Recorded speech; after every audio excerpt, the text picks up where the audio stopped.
Hello everybody, the Nameless Narcissist here once again, a simple man diagnosed with MPD, giving the facts of narcissistic personality disorder and the things that go on in my head. If you like this video, please like, comment, and subscribe, but keep in mind, I am no clinician, I can only speak to my own experiences and the research that I read. Follow me on social media, other social media too. I don't have many followers over there. Anyways, so, were you the narcissist? Ooh, I hear this question all the time, is that people are terrified that they might be the narcissist in a relationship, as opposed to their partner who they assume is the narcissist, which is something that happens sometimes, right? Us narcissists are renowned for projecting, and especially when there's such a little education on narcissism out there, it'd be easy for a narcissist to kind of mislabel their partner instead of themselves. But either way, I don't really like the question itself. Was I the narcissist? It's very reductive, and I'm going to get into why I think that at the end of this video, because I do think it also is important to know if you have narcissistic personality disorder or not, and to sort of like help you to help people kind of overcome these anxieties if it is bothering them that much. So here's just 3 little ways that if you do these things, if you relate to these things, then you're probably not a narcissist. Like the first one, are your emotions genuine? Do you just have these automatic, genuine emotional reactions? And don't get me wrong, if you're a narcissist, you will have some of those, right? But for narcissists, and do you feel a need to perform? Do you not feel a need to perform emotions that you aren't actually feeling? For narcissists like me, there's so many situations I have to do this. At funerals, somebody's going through a breakup, I have to celebrate somebody else's achievements. I have to fake emotions for all of these because I don't have emotional reactions to them. Fucking somebody dies and I'm just kind of like, oh great, now they're going to think I'm a fucking freak if I don't act like I'm really sad. Somebody's going through a breakup and I'm like, oh yeah, that's so terrible. And in my head, it's just this constant monologue of, oh my God, this is so stupid. Just get over it. You guys weren't even close to being soulmates and shit like that. You guys were bad for each other. Why are you so upset? Et cetera, et cetera, et cetera. And, or like, if it's celebrating somebody else's achievement, my inner monologue is either, really? You're proud about that? That's fucking nothing. That is the bare minimum of things you could be doing. Or it's, God, he fucking did that and I didn't, and he trying to say that that he's better than me. So I constantly have to fake the right emotional reaction. That's also very common with, people with autism too, but for different reasons, because they don't have the same emotional reactions either. Just they're not going to have that inner monologue of contempt the entire time like we do. Also keep in mind, if you do any of these things, if you don't relate to some of these things, or hell, if you don't relate to if you only relate to the narcissistic side of all of these, that doesn't mean you're a narcissist either. It just means you might have some traits though. But I just never met a narcissist who hasn't done all the things I'm about to say. Do you think that everybody has equal inherent worth? Now, what does that mean? Really good question, if I'm being honest. I should have thought about it a little bit more before I said it. No, but narcissists like me, we think hierarchically. We think everybody is above or below. In my mind, it doesn't make sense that 2 people can be equal. Like, it just doesn't. It does not fucking compute. At all. To me, it's so obvious that you can take the combined qualities of anybody. You can categorize them, you can rank them from the most important to the least important, the things that they're best at, the worst at, and you can put a value on each of those individual traits to get a whole sum of somebody's value. I think somebody's value can just be measured to the fucking most significant digit. And that no 2 people, unless they are exactly the same in both biology, experience, and everything else, they can't be equal. There's going to be one of them that's going to be on top of the other. Equality doesn't exist in my mind.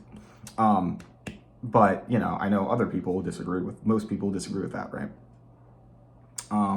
The only way that thinking, there's ever been like a wrench in my thinking when it comes to that is because I would basically say like, yeah, fucking like people are worthless. You have to earn your worth in this world. Like that's a genuine belief of mine.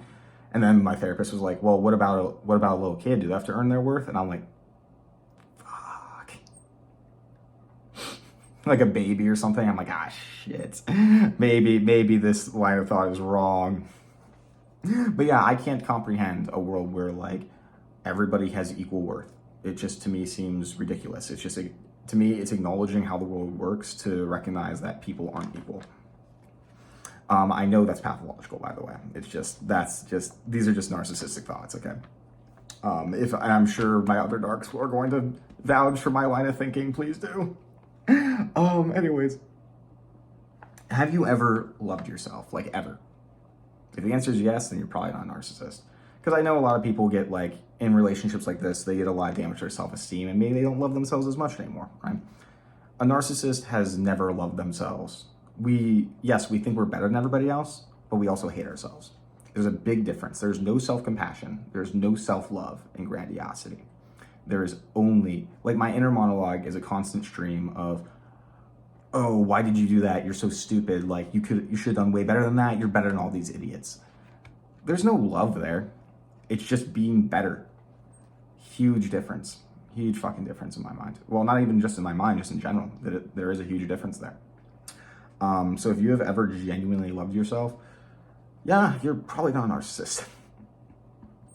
So yeah, again, if you relate to the narcissistic side of all of those, don't get me wrong, you still might not be. It's probably time to seek therapy, but there's a good chance you're still not a narcissist. But I've never met a narcissist who has been able to say that all their emotions are genuine, or that everybody's equal, or that they love themselves. I've just never heard that from a narcissist before. Not a single one of those. But anyways, but the question itself, how do I know if I was the narcissist? Now there's an implication in that sentence, isn't there? That I was the narcissist. One was, like, that's just wrong. Okay, I can get into that later. But it's an implication that there was a good and bad guy in this relationship. There's the narcissist and then there's the victim. That this relationship can be boiled down to black and white, good and bad, perpetrator and victim. And that's just not how relationships work, right? You cannot convince me that there's a single relationship, unless, like, I don't know, you were like kidnapped or some shit like that, that did not have two sides of it, right? And like, even if you didn't do any of the abusive behaviors, why'd you allow yourself to stay, right? It's not as clean cut as there is a perpetrator and there is a victim. There's still a lot of things to work on yourself. You may have more to work on yourself if you're the victim, in quotes, rather than the narcissist, than the narcissist does. Maybe. It depends on the situation, but it's a possibility. Maybe you were even more toxic by being the victim, in quotes, because of just how, like, if you have dependent personality disorder, for instance, they have they do this projective identification where they will basically force whoever's around them to assume the role of this domineering, tyrannical partner because they refuse to make any decisions for themselves and they need somebody else to make decisions for them constantly, right? In this situation, you could describe the person with dependent personality disorder as the victim, but they could make a completely normal person do that, and that the person with dependent personality disorder would still have more work to do than a normal person who was the abuser, in quotes. And I wouldn't even, maybe not even the abuser, but the toxic one or whatever. And like, so that's like, off the rip, that's like a huge issue I have with that phrase. But also, it speaks to this phenomena that I've seen of people being terrified to be narcissists. Yeah, like, sure, don't get me wrong, like, people should be terrified to have cancer or some shit like that, right? But like, with personality disorders, in my mind, it's a little bit different. You have been struggling with this your entire life. And to learn that you're a narcissist should be a fucking, like, come to Jesus moment. It's like, thank God, I finally know what's going on. I finally know what's wrong. But it's because, like, these labels exist not to label people as abusers, not to point out who is the toxic one in relationships. It's to help the people that are mentally ill so that they get better, so that they treat themselves better and treat the people around them better.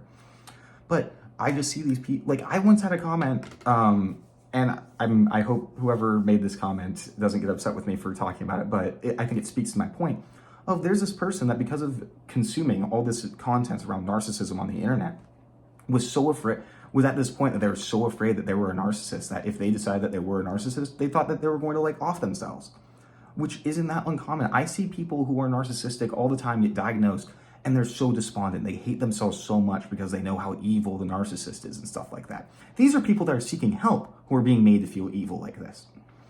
Or like, and hell, again, it's like everybody just doesn't want to be the narcissist, and I get it. Like, I don't want to be a narcissist, but the point of this isn't to this label isn't to shame people. It's not to be like, you've been a shitty person your entire life, so you have to change. It should be, no, you have been struggling with this mental illness for your entire life, and that has fucking sucked. But but there is help for you now, and we can get you help because we know what's wrong with you. That should be the mindset behind it. But this question it implies that's just not how, I mean, it's not how it is at this point, if I'm being honest, but but how it is at this point is toxic, and nobody can convince me otherwise. But yeah, so if you're worried that you're the narcissist, I'm sorry, you're probably fucking not. Like, yeah, right off the rip, you're probably not. But also ask yourself, why are you asking that question? Are you asking that question because you want somebody to blame for the relationship going sour? Do you want it to make sense of the situation, or do you genuinely suffer and you're asking, maybe this is the thing that's wrong with me? Because if it's not the last one, then I think you need to reevaluate. That's my opinion, at least.